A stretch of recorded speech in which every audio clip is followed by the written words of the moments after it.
Next, it'll bring you to the Solace dashboard. And now let's access some starter templates. So to do that, right here under starter templates, you'll click on Start Now.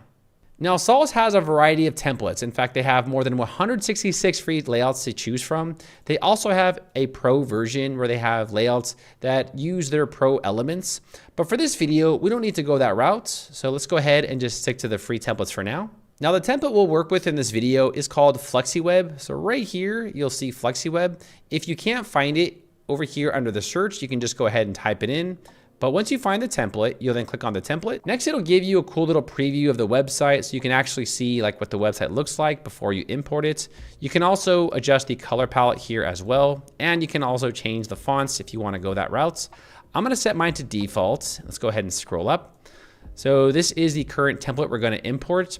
Now, in order to install this, right here, you'll go ahead and click on this checkbox. This will install the recommended page builder in order to design the websites. Once you click on the checkbox, you will then click on Continue. Next, it'll ask you if you want to sign up for the Solace newsletter. You can choose to sign up or not, but right here, I'll click on Skip this step. Now it's importing your websites. Now this process might take about a minute. And after about 30 seconds, you'll see the import is now complete. So I'll click on Check Website. And just like that, we have a brand new website. So here, scrolling down, you'll see everything imported successfully.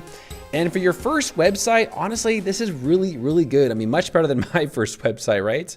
So let's go ahead now and scroll up. Now, before we begin, I want to go back to the dashboard of WordPress and I want to adjust some settings. So right here, I'll go to Dashboard. Now, if you're brand new to WordPress, over here under plugins, if I click on installed plugins, you're going to see that they have installed the page builder for us. And we also have Solace Extra now installed on the websites.